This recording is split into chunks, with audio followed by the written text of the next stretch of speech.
शहर के एक पुराने मोहल्ले में एक छोटा मगर खुशहाल घर था।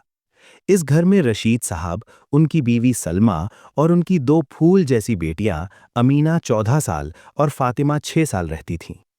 सलमा अपनी बेटियों से बेपनाह मोहब्बत करती थी। रशीद साहब एक साधारण क्लर्क थे, लेकिन घर में सुकून की कोई कमी नहीं थी। बड़ी बेटी अमीना अपनी माँ की परछाई थी, समझदार और सलीकेदार। और नन्ही फातिमा घर की रौनक थी, जिसकी तोतली बातों से पूरा घर गूंजता था।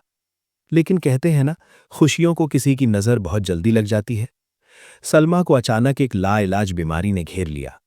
कुछ ही महीनों में वो बिस्तर से लग गई। घर का सारा काम नन्ही अमीना के कंधों पर आ गया। वो स्कूल से आती, माँ को दवा देती, खाना बनाती और छोटी बहन फातिमा को संभालती। एक तूफानी रात सलमा की तबीयत बहुत बिगड़ गई। उसने कांपते हाथों से अमीना का हाथ पकड़ा। अमीना, मेरी बच्ची।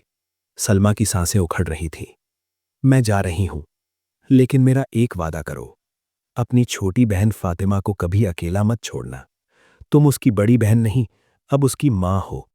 दुनिया चाहे जितनी जालिम हो जाए, तुम दोनों एक दूसरे का हाथ कभी मत छोड़ना। अमीना की आंखों से आंसू बह रहे थे। नहीं अम्मी, आप हमें छोड़कर नहीं जा सकती। लेकिन सलमा ने फातिमा के माथे को आखिरी बार चूमा और हमेशा के लिए आंखें मूंद लीं। उस रात उन दो बच्चियों के सिर से ममता का आंचल उड़ गया। अमीना ने अपनी चीखें अपने गले में घोंट लीं, क्योंकि अब उसे फातिमा के लिए पत्थर बनना था। सलमा के जाने के बाद घर वीरान हो गया। रशीद साहब अपनी बीवी के गम में टूट गए थे, लेकिन समाज और रिश्तेदारों ने उन पर दबाव डालना शुरू कर दिया। रशीद भाई, दो जवान होती बेटियां हैं, अकेले कैसे पालोगे? घर में एक औरत का होना जरूरी है। मजबूर होकर और बेटियों की भलाई सोचकर रशीद साहब ने दूसरी शादी कर ली। नई बीवी का नाम था साजिदा। साजिदा जब ब्याह कराई तो वो बहुत मीठी बनी। वो अपने साथ अपना 10 साल का बेटा बिलाल भी लाई थी, जो उसकी पहली शादी से था। शुरुआत के कुछ दिन सब ठीक रहा। साजिदा ने अमीना और फातिमा को प्यार से बुलाया, उन्हें नए कपड़े दिए। रशीद साहब को लगा कि उन्होंने सही फैसला लिया है।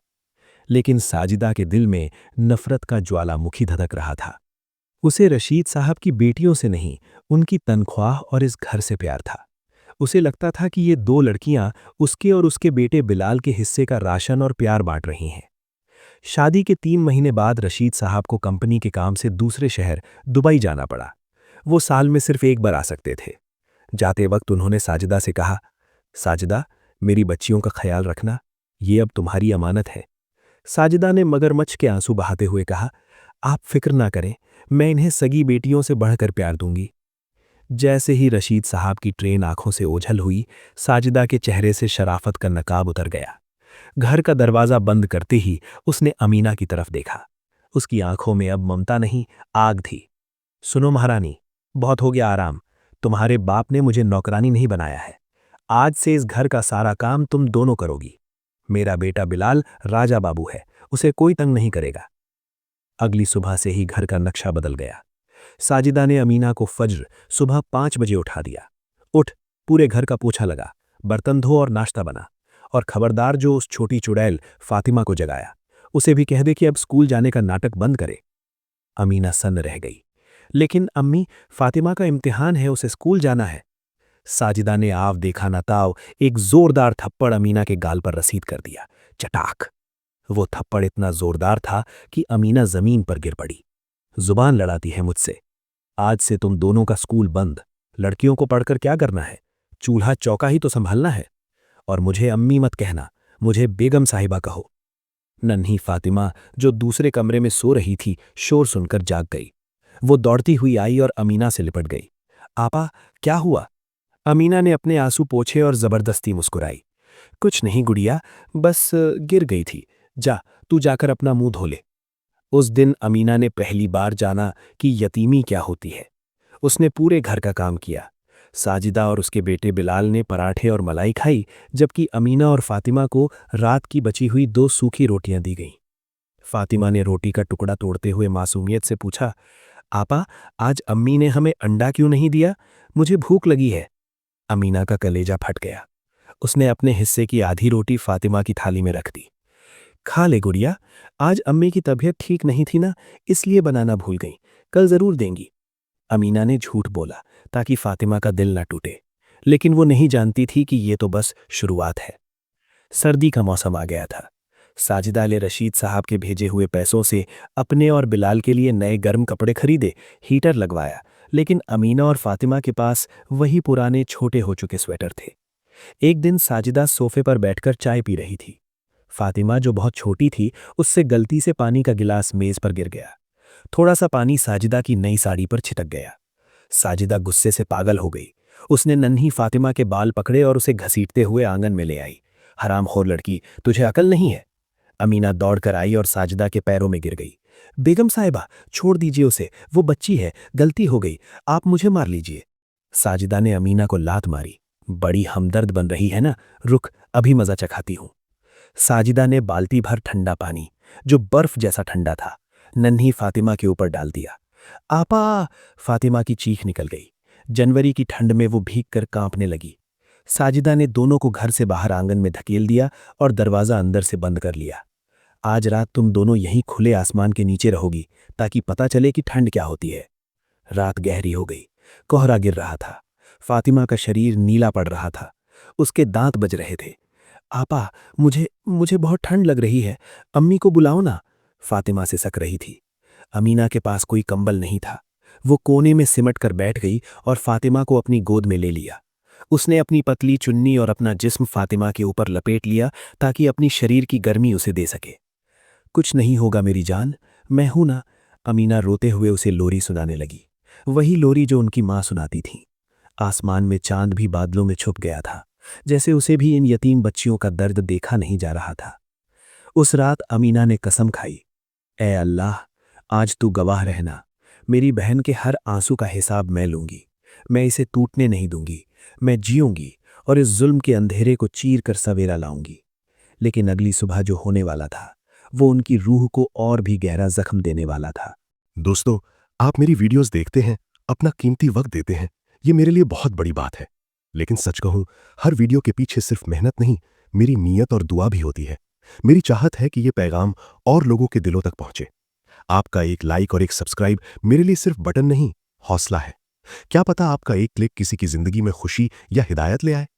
अगर आपको मेरी मेहनत दिल से पसंद आती है तो आज सपोर्ट जरूर करें। मैं दिल से आपका शुक्रगुजार रहूंगा। उस बर्फीली रात के बाद जब सुबह का सूरज निकला तो अमीना और फातिमा का शरीर अकड़ा हुआ था। जैसे तैसे उन्होंने दरवाजा खटखटाया। साजिदा ने दरवाजा खोला, लेकिन उसके चेहरे पर कोई पछतावा नहीं था। आ गई महारानियां, चलो अब नाटक बंद करो, घर का काम कौन करेगा? अमीना ने फातिमा को सहारा देकर उठाया। फातिमा का शरीर तवे की तरह तप रहा था। उसे तेज बुखार था। उसकी आंखें भी ठीक से नहीं खुल रही थीं। बेगम साहिबा, अमीना ने हाथ जोड़े, फातिमा को बहुत तेज बुखार है, शायद निमोनिया हो गया है। प्लीज इसे डॉक्टर के पास ले चलिए या थोड़ी दवा दे दीजिए। मैं सारा काम कर दूंगी, बस इसे सोने दीजिए। साजिदा ने हिकारत से फातिमा को देखा। अरे, ये अमीरों वाली बीमारियां यहां नहीं चलेंगी। थोड़ा बदन टूटेगा तो सब ठीक हो जाएगा। अगर इसने काम नहीं किया तो आज का खाना भी बंद। मजबूरन अमीना ने फातिमा को घर के एक कोने में पुरानी दरी पर लिटा दिया। तू बस लेट जा गुड़िया, मैं जल्दी से काम खत्म करके आती हूं, अमीना ने उसके माथे पर गीली पट्टी रखते हुए कहा। उस दिन अमीना ने मशीन की तरह काम किया। उसकी अपनी कमर टूट रही थी, लेकिन उसे डर था कि अगर काम में कमी रही तो फातिमा को दवा नहीं मिलेगी। दोपहर में जब साजिदा सो रही थी, अमीना ने चुपके से रसोई में जाकर हल्दी वाला दूध बनाया। वो डरते डरते फातिमा के पास ले गई। फातिमा ने मुश्किल से 2 घूंट पिए और फिर उल्टी कर दी। आपा, अम्मी याद आ रही हैं, फातिमा ने सिसकते हुए कहा। वो होती तो मुझे सीने से लगा लेती। अमीना के पास कोई जवाब नहीं था। उसने बस अपनी बहन को गले लगाया और खामोश आंसू बहाती रही। फातिमा के पास एक पुरानी कपड़े की गुड़िया थी। ये गुड़िया उनकी मां सलमा ने अपने हाथों से सिली थी। सलमा की पुरानी ओढ़नी के टुकड़ों से बनी ये गुड़िया फातिमा के लिए सिर्फ खिलौना नहीं, उसकी मां का एहसास थी। जब भी वो डरती या रोती, उस गुड़िया को छाती से लगा लेती। एक शाम बिलाल, जो साजिदा का बेटा था, घर में क्रिकेट खेल रहा था। उसकी बॉल जोर से फातिमा की गुड़िया को लगी और गुड़िया की एक आंख निकल गई। फातिमा रो पड़ी। मेरी गुड़िया, तुमने मेरी गुड़िया तोड़ दी। बिलाल ढीठता से हंसा। अरे, ये कचरा गुड़िया ही तो थी, चल हट, मुझे बॉल दे। बिलाल ने फातिमा को धक्का दिया। फातिमा गिर पड़ी और रोने लगी। शोर सुनकर साजिबा आई। क्या हुआ मेरे लाल? उसने बिलाल को पुचकारा। अम्मी, देखो ये लड़की मुझे खेलने नहीं दे रही, अपनी गंदी गुड़िया लेकर बीच में आ गई। बिलाल ने झूठ बोला। साजिदा का पारा चढ़ गया। वो फातिमा की तरफ लपकी और उसके हाथ से वो गुड़िया छीन ली। इसी मनहूस खिलौने की वजह से तू मेरे बेटे से लड़ती है। आज मैं इस किस्से को ही खत्म करती हूं। नहीं, प्लीज नहीं, फातिमा चीखी। ये मेरी अम्मी ने बनाई थी, ये मत लीजिए। अमीना दौड़ कर आई। बेगम साहिबा, खुदा का वास्ता है, वो बच्चे की आखिरी खुशी है। लेकिन साजिदा के दिल में पत्थर था। वो रसोई में गई और जलते हुए चूल्हे में उस कपड़े की गुड़िया को फेंक दिया। नहीं! फातिमा और अमीना दोनों की चीख गूंज उठी। आंखों के सामने मां की आखिरी निशानी लपटों में घिर गई। कपड़ा जला और उसके साथ उन बच्चियों के दिल का एक टुकड़ा भी जलकर राख हो गया। फातिमा उस राख को देखकर बेहोश हो गई। अमीना उस दिन खामोश हो गई। उसकी आंखों का पानी सूख गया था। उसने राख की तरफ देखा और फिर साजिदा की तरफ। उस दिन अमीना की आंखों में डर की जगह एक अजीब सी बगावत ने ले ली थी। उसने समझ लिया था कि रोने से यहां कुछ नहीं मिलेगा। 3 महीने बीत गए। जुल्म और भी बढ़ गया था। एक दिन दुबई से रशीद साहब का फोन आया। साजिदा ने फोन उठाया और आवाज में शहद खोल लिया। जी रशीद साहब, आप कैसे हैं? हम सब बहुत याद करते हैं आपको। उधर से रशीद साहब ने पूछा, मेरी बच्चियां कैसी हैं? अमीना, फातिमा, बात कराऊं उनसे? साजिदा ने खिड़की से देखा। अमीना आंगन में बर्तन मांज रही थी और फातिमा झाड़ू लगा रही थी। साजिदा ने झूठ बोला, अजी वो दोनों तो अभी ट्यूशन पढ़ने गई हैं। मैंने उनका दाखिला शहर के सबसे बड़े इंग्लिश स्कूल में करवा दिया है। बच्चियां बहुत खुश हैं, बस पढ़ाई में इतनी मसरूफ रहती हैं कि बात करने का वक्त ही नहीं मिलता। रशीद साहब खुश हो गए। माशा अल्लाह, साजिदा, तुम वाकई बहुत अच्छी माँ हो। मुझे फिक्र थी लेकिन अब तसल्ली हो गई। साजिदा ने मौके का फायदा उठाया। हाँ, बस एक बात थी, उस बड़े स्कूल की फीस और किताबों का खर्च थोड़ा ज्यादा है। अगर आप इस महीने थोड़े ज्यादा पैसे भेजते। बिल्कुल, मैं कल ही डबल पैसे भेजता हूं। मेरी बच्चियों की पढ़ाई में कोई कमी नहीं आनी चाहिए, रशीद साहब ने कहा। अमीना दरवाजे के पीछे ये सब सुन रही थी। वो चिल्लाना चाहती थी, अब्बू, ये झूठ है, हमें स्कूल नहीं नौकरानी बनाकर रखा है, हमें बचाइए। लेकिन साजिदा की नजर उस पर पड़ गई। उसने अपनी उंगली से गर्दन काटने का इशारा किया, जिसका मतलब था कि अगर मुंह खोला तो फातिमा की खैर नहीं। अमीना ने अपने होंठ काट लिए, खून निकल आया, लेकिन आवाज नहीं निकली। अब्बू को धोखा दिया जा रहा था और वो बेबस थी। साजिदा ने स्कूल छुड़वा दिया था, लेकिन अमीना जानती थी कि मां का सपना था कि वो पढ़ें। बिलाल एक बड़े स्कूल में जाता था। वो हर साल अपनी पुरानी किताबें और कॉपियां रद्दी में फेंक देता था या फाड़ देता था। अमीना रात को जब सब सो जाते, कचरे के डब्बे से बिलाल की फटी हुई किताबें और पेंसिल के टुकड़े जमा करती। घर के पिछवाड़े जहां स्ट्रीट लाइट की हल्की रोशनी आती थी, वहां अमीना का खुफिया स्कूल चलता था। रात के 2 बजे जब दुनिया सोती थी, अमीना फातिमा को उठाती। उठ गुड़िया, पढ़ने का वक्त हो गया। फातिमा अपनी नींद भरी आंखों को मलते हुए उठती। उसके हाथों में दिन भर की मेहनत के छाले होते थे, लेकिन आंखों में चमक होती थी। अमीना उसे फटी हुई किताबों से पढ़ाती, दीवार पर कोयले से लिखकर अक्षर सिखाती। फातिमा, याद रखना, ये किताबें ही हमारी तलवार हैं। एक दिन हम इसी पढ़ाई के दम पर इस नर्क से निकलेंगे। वो अक्षर, वो गिनती, वो टूटी पेंसिलें, वही उनकी उम्मीद थी। साजिदा उनका शरीर कैद कर सकती थी, लेकिन उनका दिमाग और हौसला आजाद था। अमीना सिर्फ पढ़ा नहीं रही थी, वो एक योजना भी बना रही थी। उसे सिलाई कढ़ाई का हुनर अपनी मां से विरासत में मिला था। जब साजिदा दोपहर को सोती या किटी पार्टी में जाती, अमीना पड़ोस की एक बुजुर्ग खाला, जो अमीना का दर्द समझती थी, के पास जाती। वो खाला उसे कपड़े सिलने का काम देती थी। अमीना चोरी छुपे वो काम करती। बदले में उसे जो थोड़े बहुत पैसे मिलते, वो उन्हें एक प्लास्टिक की थैली में लपेटकर घर के आंगन में एक ईंट के नीचे दबा देती थी। 10 रुपए, 20 रुपए, 50 रुपए, हर सिक्का उसकी आज़ादी की कीमत था। उसका मकसद था इतने पैसे जमा करना कि वो फातिमा को लेकर शहर से भाग सके और कहीं दूर जाकर इज्जत की जिंदगी जी सके। लेकिन किस्मत को अभी उनका एक और सबसे खौफनाक इम्तिहान लेना बाकी था। एक रात फातिमा की तबीयत अचानक बहुत ज्यादा बिगड़ गई। उसे सांस लेने में तकलीफ होने लगी। उसका चेहरा नीला पड़ने लगा। अमीना घबरा गई। उसने अपनी जमा पूंजी, ईंट के नीचे वाले पैसे निकाले। कुल मिलाकर 300 रुपए थे। डॉक्टर की फीस के लिए कम थे, लेकिन उसे उम्मीद थी कि डॉक्टर रहम खाएगा। वो जाने ही वाली थी कि साजिदा जाग गई। कहाँ जा रही है इतनी रात को चोरनी? साजिदा ने उसका रास्ता रोका। अमीना के हाथ में पैसे देख साजिदा की आंखें फैल गईं। पैसे? तूने चोरी की? मेरे घर में रहकर चोरी? नहीं, ये मेरी मेहनत के पैसे हैं। फातिमा मर रही है, मुझे डॉक्टर के पास जाने दीजिए। अमीना रोई। साजिदा ने उसके हाथ से पैसे झपट लिए। मेहनत? तू मेरी रोटी खाती है तो तेरी मेहनत भी मेरी है। साजिदा ने वो पैसे अपनी जेब में रखे और अमीना को धक्का देकर कमरे में बंद कर दिया। मरने दे उसे। अगर वो मर गई तो मेरा रास्ता साफ हो जाएगा। तेरा बाप भी कब तक उसके लिए पैसे भेजेगा? साजिदा ने दरवाजा बाहर से बंद कर दिया था। अंदर घना अंधेरा था और बाहर फातिमा की सिसकियां अब धीमी हो रही थीं, जो मौत की आहट थी। अमीना ने एक पल के लिए अपनी आंखें बंद कीं और अपनी मां का चेहरा याद किया। अमीना, तुम उसकी ढाल हो।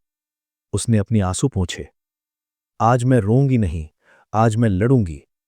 उस अंधेरे कमरे में अमीना को लगा कि आज सब खत्म हो जाएगा। लेकिन तभी उसकी नजर रोशनदान पर पड़ी। वो बहुत ऊंचा था और छोटा भी। अमीना की नजर उस ऊंचे रोशनदान पर टिकी थी। वो बहुत ऊंचा था। उसने कमरे में रखा एक भारी लोहे का संदूक पूरी ताकत लगाकर घसीटा। संदूक भारी था। उसके नाजुक हाथों की नसें तन गईं, उंगलियां छिल गईं, लेकिन उसने हार नहीं मानी। वो संदूक पर चढ़ी, लेकिन रोशनदान अब भी दूर था। उसने संदूक के ऊपर पुराने बक्से रखे। ये एक डगमगाता हुआ पहाड़ था। अमीना उस पर चढ़ी और रोशनदान की ग्रिल को पकड़ा। वो ग्रिल पुरानी और जंग लगी थी। अमीना ने पूरी जान लगाकर उसे धक्का दिया। चर्र! जंग लगी कीलें उखड़ गईं। ग्रिल एक तरफ झुक गई। रास्ता बन गया था, लेकिन बहुत संकरा। अमीना ने खुद को उस छोटे से छेद से बाहर निकालने की कोशिश की। उसकी कमर और कंधे छिल गए, खून रिसने लगा, कपड़े फट गए, लेकिन उसे दर्द महसूस नहीं हो रहा था। उसे सिर्फ बाहर पड़ी फातिमा दिख रही थी। उसने दूसरी तरफ घर के पिछवाड़े छलांग लगा दी। धड़ाम! वो झाड़ियों में गिरी। कांटों ने उसके पैरों को जख्मी कर दिया। वो उठी और लंगड़ाते हुए आंगन की तरफ भागी। वहां ठंडी जमीन पर फातिमा बेसुध पड़ी थी। उसका शरीर नीला पड़ चुका था। सांसें धागे की तरह बारीक थीं। गुड़िया, आंखें खोल! उसने झंझोरा। कोई जवाब नहीं आया। अमीना ने फातिमा को अपनी पीठ पर लादा। 6 साल की बच्ची का वजन आज उसे पहाड़ जैसा लग रहा था, क्योंकि अमीना खुद कमजोर थी। लेकिन ममता में ताकत होती है। उसने पिछवाड़े का गेट खोला और अंधेरी रात में सड़क पर दौड़ पड़ी। रात के 2 बज रहे थे। सड़क वीरान थी। दूर कहीं कुत्ते रो रहे थे। अमीना नंगे पैर थी। कंकड़ और पत्थर उसके पैरों को छलनी कर रहे थे। खून के निशान सड़क पर बन रहे थे। कोई है?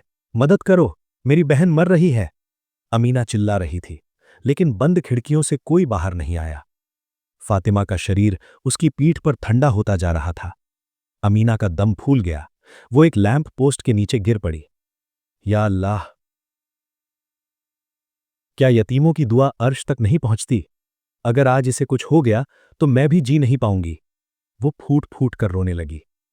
तभी सामने से एक कार की हेडलाइट चमकी। अमीना सड़क के बीचों बीच खड़ी हो गई, हाथ फैलाकर। रुकिए, खुदा के वास्ते रुकिए! कार ने जोर से ब्रेक मारा। टायर की चीख गूंजी। कार अमीना से बस कुछ इंच दूर रुकी। कार से एक नौजवान उतरा। उसने सफेद एप्रन पहन रखा था। वो डॉक्टर अरहम थे, जो अपनी नाइट शिफ्ट खत्म करके घर जा रहे थे। डॉक्टर अरहम ने अमीना की हालत देखी। फटे कपड़े, खून से लथपथ पैर और पीठ पर लदी एक नीम बेहोश बच्ची। क्या हुआ? डॉक्टर अरहम ने घबरा कर पूछा। डॉक्टर साहब, मेरी बहन सांस नहीं ले रही, उसे बचा लीजिए। अमीना गिरते गिरते बोली। अरहम ने तुरंत फातिमा की नब्ज चेक की। बहुत धीमी थी। जल्दी गाड़ी में बैठो। अस्पताल के इमरजेंसी वार्ड में कोहराम मच गया। फातिमा को ऑक्सीजन मास्क लगाया गया। डॉक्टर अरहम ने तुरंत इलाज शुरू किया। अमीना बाहर कांच के दरवाजे से सब देख रही थी। उसके हाथ जुड़े हुए थे, होंठों पर आयते करीमा का विर्त था। 1 घंटे बाद डॉक्टर अरहम बाहर आए। उनका चेहरा गंभीर था। कैसी है वो? अमीना ने दौड़कर पूछा। अरहम ने गहरी सांस ली। वो खतरे से बाहर है, लेकिन हालत बहुत नाजुक है।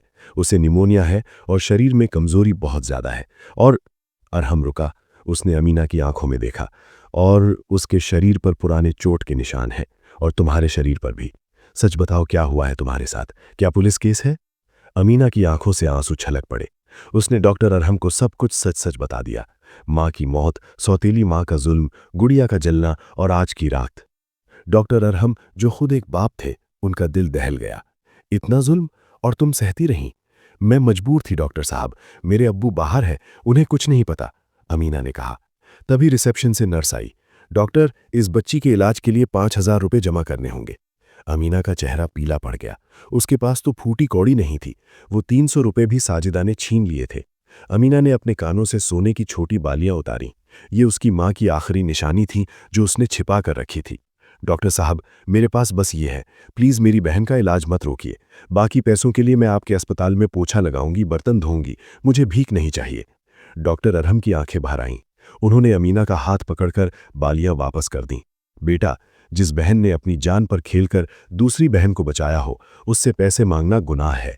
इसका इलाज मुफ्त होगा। मैं खुद इसका खर्च उठाऊंगा। तुम आराम करो, तुम्हारे पैरों से खून बह रहा है। उस रात अमीना को लगा कि दुनिया में अगर शैतान है तो अल्लाह ने फरिश्ते भी बनाए हैं। सुबह हो गई। साजिदा जब सोकर उठी तो देखा कि घर का पिछला दरवाजा खुला है और दोनों लड़कियां गायब हैं।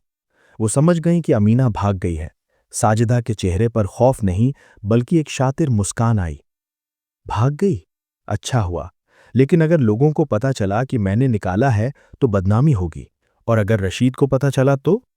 उसने तुरंत एक नई चाल चली। उसने अपना ही सोने का हार और 20,000 रुपए अलमारी से निकाले और अपने पेटीकोट में छिपा लिए।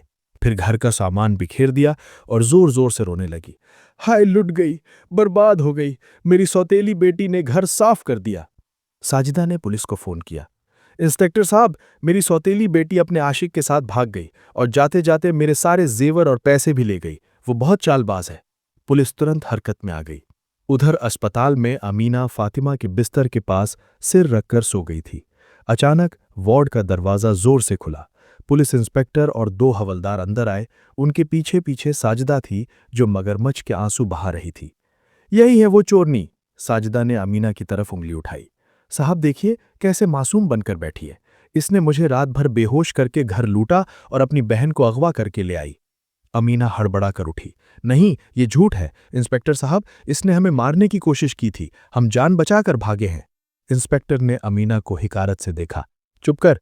14 साल की लड़कियां आजकल यही करती हैं। घर से भागती हैं और माँ बाप पर इल्जाम लगाती हैं। माल कहाँ है? अमीना चिल्लाई। कैसा माल? मैंने कुछ नहीं लिया। साजिदा ने नाटक करते हुए कहा। साहब, इसकी तलाशी लीजिए, जरूर यहीं कहीं छुपाया होगा। पुलिस को अमीना के पास कुछ नहीं मिला, लेकिन साजिदा का रुतबा और उसका ड्रामा पुलिस को सच लगा। इंस्पेक्टर ने अमीना का हाथ पकड़ा और हथकड़ी लगा दी। खट। ठंडी लोहे की हथकड़ी ने अमीना की कलाई जकड़ ली। नहीं, मुझे मत ले जाओ। मेरी बहन अकेली है। फातिमा को होश नहीं आया है। अमीना तड़प उठी। डॉक्टर अरहम बीच में आए। इंस्पेक्टर, आप गलत कर रहे हैं। ये बच्ची मजलूम है। इसके शरीर पर चोट के निशान देखिए। इंस्पेक्टर ने डॉक्टर को धक्का दिया। डॉक्टर साहब, आप इलाज करो, कानून मत सिखाओ। ये लड़कियां बहुत ड्रामेबाज होती हैं। पुलिस अमीना को घसीटते हुए ले जाने लगी। बिस्तर पर पड़ी फातिमा की उंगलियां हिली। उसने धीमी आवाज में पुकारा, आपा। अमीना ने पलट कर देखा। फातिमा, डरना मत, मैं आऊंगी। डॉक्टर अंकल, मेरी बहन का ख्याल रखना। साजिदा अमीना के पास से गुजरी और धीरे से उसके कान में फुसफुसाई। कहा था ना, मुझसे पंगा मत लेना। अब तू जेल में सड़ेगी और तेरी ये बहन यतीम खाने में मरेगी। तेरे बाप को मैं कह दूंगी कि तू भाग गई थी। अमीना को पुलिस जीप में डाल दिया गया। साजिदा की जीत की हंसी और फातिमा की खामोशी अमीना के दिमाग में गूंज रही थी।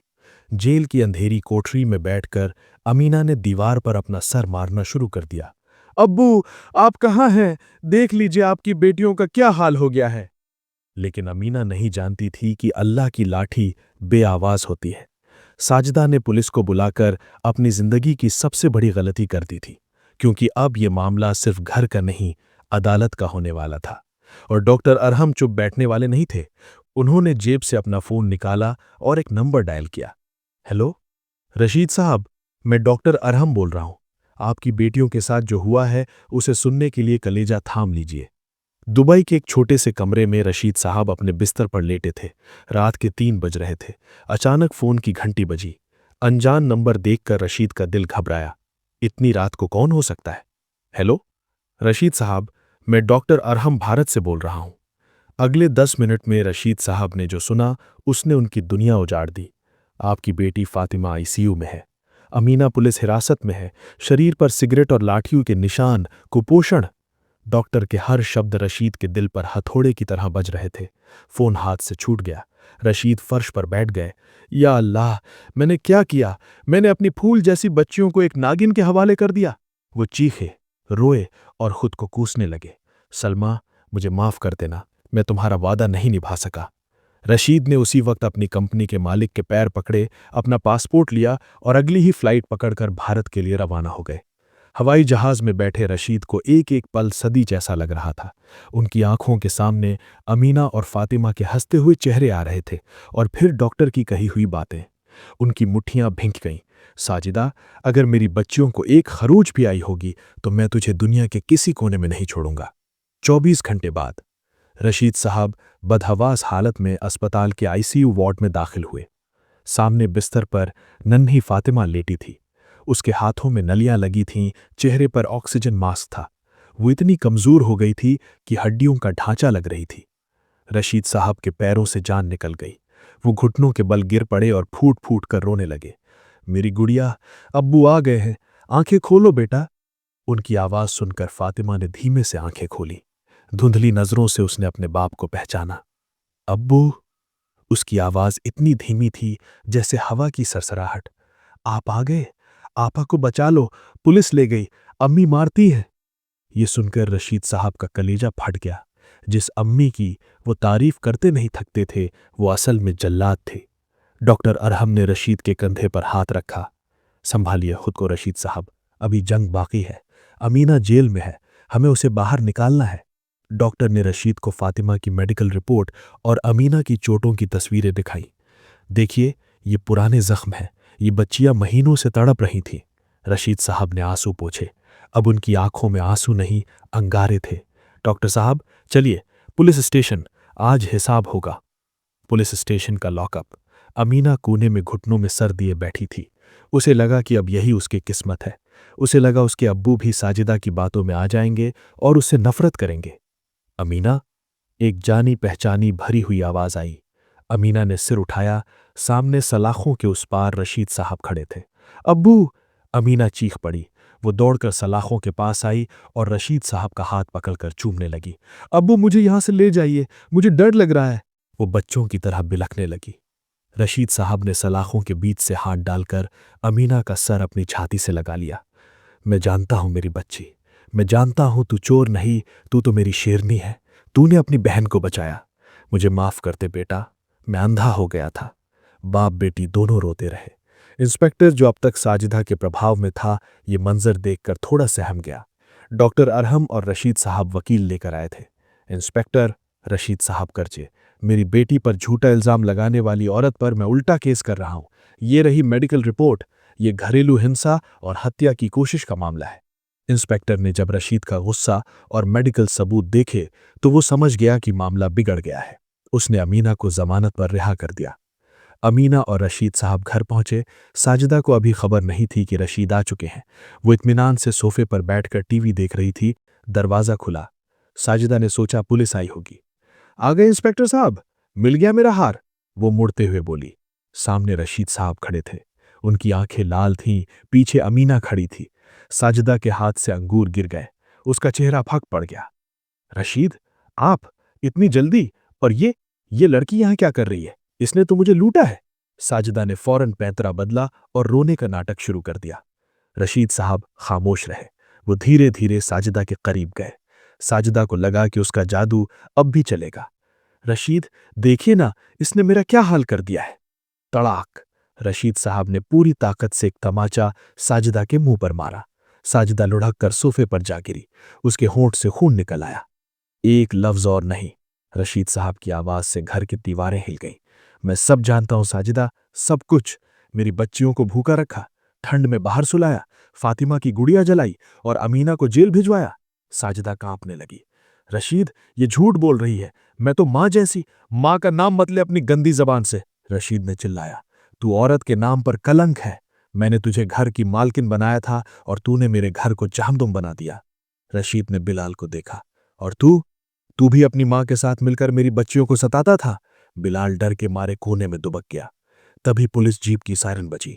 इस बार पुलिस अमीना को लेने नहीं, साजिदा को लेने आई थी। रशीद साहब ने पहले ही एफआईआर दर्ज करवा दी थी। लेडी कांस्टेबल ने साजिदा के हाथ पकड़े।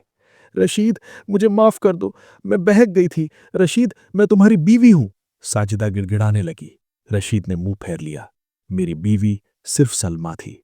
तुम सिर्फ मेरी सबसे बड़ी गलती हो। ले जाओ इसे। मामला अदालत में पहुंचा। ये शहर का सबसे चर्चित केस बन गया। अमीना, जो कभी घर की चार दीवारी में डरती थी, आज गवाह के कटघरे में खड़ी थी। साजिदा के वकील ने अमीना को तोड़ने की बहुत कोशिश की। जज साहब, ये लड़की जिद्दी है। इसने अपनी सौतेली मां को फंसाने के लिए खुद को चोट पहुंचाई है। ये आजाद रहना चाहती थी। अमीना की आंखों में आंसू थे, लेकिन आवाज में कंपन नहीं था। उसने जज से कहा, जज साहब, अगर मैं आजाद रहना चाहती तो घर से भाग जाती। मैं वापस अपनी बहन के लिए आई।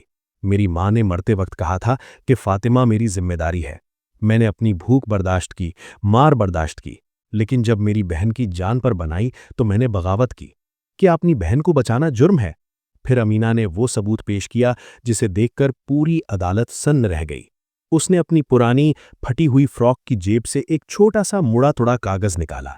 ये वो कागज था जिस पर फातिमा ने अपनी टूटी फूटी लिखाई में लिखा था, अल्लाह मियाँ, प्लीज मेरी अम्मी को वापस भेज दो। नई अम्मी मुझे मारती हैं, मुझे भूख लगी है। फातिमा। ये कागज अमीना को कचरे के डिब्बे में मिला था। अमीना ने वो कागज जज की तरफ बढ़ाया। ये मेरी 6 साल की बहन की अर्जी है जो उसने खुदा को लिखी थी। आज ये आपकी अदालत में है। जज ने वो कागज पढ़ा, उनकी आंखें नम हो गईं। अदालत में पिन ड्रॉप साइलेंस छा गया। साजिदा ने अपना सिर झुका लिया। उसका वकील भी खामोश हो गया। डॉक्टर अरहम ने भी गवाही दी। माय लॉर्ड, मैंने अपने 20 साल के करियर में किसी बच्चे पर इतना क्रूर अत्याचार नहीं देखा। अगर अमीना उस रात उसे लेकर नहीं आती तो फातिमा आज जिंदा नहीं होती। सबूत और गवाह चीख चीख कर सच बोल रहे थे। जज साहब ने अपना चश्मा उतारा और फैसला लिखना शुरू किया। साजिदा पसीने से तरबतर हो रही थी। उसे अपनी बर्बादी सामने दिखाई दे रही थी। अदालत खचाखच भरी थी। रशीद साहब, अमीना और डॉक्टर अरहम सांस रोके जज के फैसले का इंतजार कर रहे थे।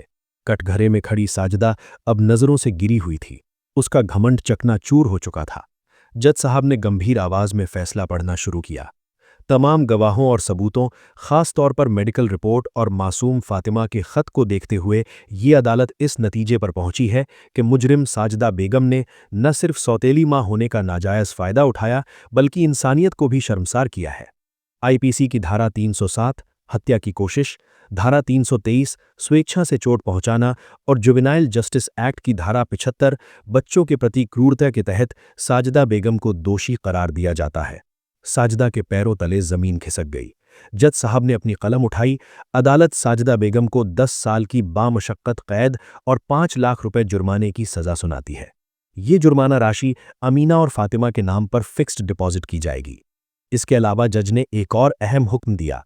रशीद साहब, अदालत आपको भी चेतावनी देती है। एक पिता होने के नाते अपनी बेटियों की सुरक्षा करना आपका फर्ज था, जिसमें आप नाकाम रहे। इसलिए अदालत एक चाइल्ड वेलफेयर ऑफिसर नियुक्त करती है जो अगले 5 साल तक हर महीने आपके घर जाकर रिपोर्ट देगा कि बच्चियां सुरक्षित और खुश हैं या नहीं। फैसला सुनते ही अमीना की आंखों से आंसू बह निकले। ये दुख के नहीं, जीत के आंसू थे। साजिदा को पुलिस हथकड़ी लगाकर ले गई। जाते जाते उसने अमीना की तरफ देखा, लेकिन अमीना ने नफरत से नहीं बल्कि एक विजेता की तरह सिर ऊंचा करके उसे विदा किया। अदालत से बाहर आकर रशीद साहब अमीना के पैरों में गिर पड़े। मुझे माफ कर दे बेटा, मैं गुनहगार हूं तेरा। मैं अपनी सलमा का वादा नहीं निभा सका। एक बाप का ये रूप देखकर वहां मौजूद लोगों की आंखें नम हो गईं। अमीना ने झुककर अपने पिता को उठाया और गले लगा लिया। अब्बू, इंसान से गलती होती है। आपने साजिदा पर भरोसा किया, ये आपका गुनाह नहीं था। गुनाह उसका था जिसने उस भरोसे का कत्ल किया। बस अब आप हमें कभी अकेला मत छोड़ना। रशीद साहब ने कसम खाई, जब तक मेरी सांस है तुम दोनों पर आंच नहीं आने दूंगा। डॉक्टर अरहम, जो अब परिवार का हिस्सा बन चुके थे, उन्होंने मुस्कुराते हुए कहा, चलो अब जश्न मनाने का वक्त है। फातिमा अस्पताल में इंतजार कर रही है। फातिमा अब पूरी तरह ठीक हो चुकी थी। जब उसे पता चला कि बुरी अम्मी अब कभी वापस नहीं आएगी तो उसकी खुशी का ठिकाना न रहा। रशीद साहब ने उसी दिन से घर का नक्शा बदल दिया। साजिदा का सारा सामान बाहर फेंक दिया गया। घर में फिर से सलमा की तस्वीरें लगाई गईं। रशीद साहब ने अमीना और फातिमा का दाखिला शहर के सबसे अच्छे स्कूल में करवाया। अमीना, जो पढ़ाई में बहुत होशियार थी, उसने दिन रात मेहनत की। वो अपनी क्लास में अव्वल आई। फातिमा, जो कभी डर के मारे सहमी रहती थी, अब फिर से चहकने लगी थी। एक शाम रशीद साहब एक बड़ा सा गिफ्ट बॉक्स लेकर आए। ये फातिमा के लिए। फातिमा ने डिब्बा खोला। अंदर एक बड़ी खूबसूरत गुड़िया थी, बिल्कुल वैसी जैसी साजिदा ने जला दी थी। फातिमा ने गुड़िया को सीने से लगा लिया। शुक्रिया अब्बू, ये मेरी परी है। रशीद साहब ने अमीना को भी एक गिफ्ट दिया, एक लैपटॉप। ये तुम्हारी तलवार है बेटा, पढ़ो लिखो और इतनी बड़ी बनो कि दुनिया की कोई साजिदा तुम्हें दबा ना सके। वक्त पंख लगाकर उड़ गया। आज अमीना 24 साल की हो चुकी है। उसने अपनी मेहनत से वकालत की पढ़ाई पूरी की और आज वो शहर की एक जानी मानी वकील है। उसका मकसद सिर्फ पैसा कमाना नहीं, बल्कि उन बच्चों और औरतों को इंसाफ दिलाना है जो जुल्म का शिकार होते हैं। अदालत में आज अमीना अपना पहला केस जीतकर बाहर आई थी। सामने रशीद साहब, जो अब बूढ़े हो चुके थे, और फातिमा, जो अब कॉलेज में थी, खड़े थे। फातिमा ने दौड़कर अमीना को गले लगाया। मुबारक हो आपा, आज फिर आपने सच को जिता दिया। अमीना ने आसमान की तरफ देखा। बादलों के बीच उसे अपनी मां सलमा का मुस्कुराता हुआ चेहरा नजर आया। उसने दिल में कहा, अम्मी देख लीजिए, मैंने अपना वादा निभाया। मैंने फातिमा को टूटने नहीं दिया। हमने पत्थर के दिलों को पिघला दिया और अपने कांच के ख्वाबों को हकीकत बना दिया। अमीना ने अपनी काले कोट को ठीक किया और रशीद साहब का हाथ थाम लिया। चलो अब्बू, घर चलते हैं। आज फातिमा ने अपने हाथों से खीर बनाई है। तीनों हंसते मुस्कुराते अपनी कार की तरफ बढ़ गए। ये कहानी गवाह है कि जुल्म की रात चाहे कितनी भी लंबी और काली क्यों ना हो, हौसलों का सूरज उसे चीर कर निकलता जरूर है। अमीना की हिम्मत ने साबित कर दिया कि एक बेटी, एक बहन और एक औरत अगर ठान ले तो वो पूरी दुनिया से लड़ सकती है। अगर आज की वीडियो ने दिल को छुआ हो, आंखों में आंसू लाया हो, तो जाते जाते लाइक और सब्सक्राइब देकर साथ निभाइए। आपका छोटा सा साथ ही इस सफर को जिंदा रखेगा।